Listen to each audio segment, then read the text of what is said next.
টিএসসিতে যত মানুষকে ভোট দিতে হবে, মানুষজন লাইনে দাঁড়ানোর প্যারার কারণে এক পর্যায়ে ভোট দিবে না। আপনি কয় ঘন্টা লাইনে দাঁড়ায় থাকতে হবে? ভোটার কার্ড করার জন্য, তা ভোট দেওয়ার জন্য হল কার্ড লাগবে। হল কার্ড অধিকাংশ আবাসিক শিক্ষার্থীর কাছে নাই।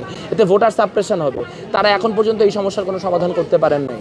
তা আমরা তো আসলে এখন পর্যন্ত আচরণবিধি লঙ্ঘন করে কারো কাছে ভোট চাইতে যাই নাই, কিন্তু আমরা যখন ক্যাম্পাসে নর্মালি মুভ করছি তখন আমরা দেখতে পাচ্ছি যে আমাদের এনগেজমেন্ট আগের থেকে অনেক বেশি বেড়েছে। বহু মানুষ যারা হয়তো 2 মাস 3 মাস আগেও আমাদেরকে চিনতেন না, তারা নতুন করে আমাদেরকে চিনতে শুরু করেছেন।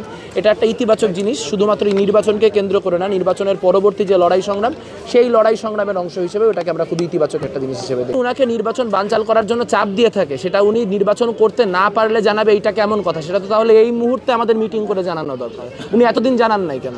আসল ঘটনা হচ্ছে ওনারা নিজেরা নির্বাচন করার জন্য যে ন্যূনতম রিকোয়ারমেন্টগুলি আছে সেগুলি ফুলফিল করতে ব্যর্থ হয়েছে। তারা ওখানে ফৌজদারি অপরাধীদের বিচার করার প্রয়োজন ছিল, ফৌজদারি অপরাধীদের তালিকা করার প্রয়োজন ছিল, তারা করতে পারেন নাই, তারা ব্যর্থ হয়েছেন। তাদের নিশ্চিত করা দরকার ছিল যে ইলেকশনের অন্তত 10 থেকে 12 দিন আগে যাবতীয় পরীক্ষা এবং ইনকোর্স বন্ধ থাকবে, যাতে শিক্ষার্থীরা মানে প্রার্থীদের ম্যানিফেস্টো কি সেগুলো সম্পর্কে জানতে ও বুঝতে পারেন। তারা এখন পর্যন্ত করতে সক্ষম হন নাই। ভোটার কার্ড করার জন্য, তা ভোট দেওয়ার জন্য হল কার্ড লাগবে। হল কার্ড অধিকাংশ আবাসিক শিক্ষার্থীর কাছে নাই। এতে ভোটার সাপ্রেশন হবে। তারা এখন পর্যন্ত এই সমস্যার কোনো সমাধান করতে পারেন নাই। তারা 19টা যে ভোটার কেন্দ্র, সেটা প্রথমে 6টায়, তারপর বাকশাসের কথায় বাড়ায় 8টা করেছেন।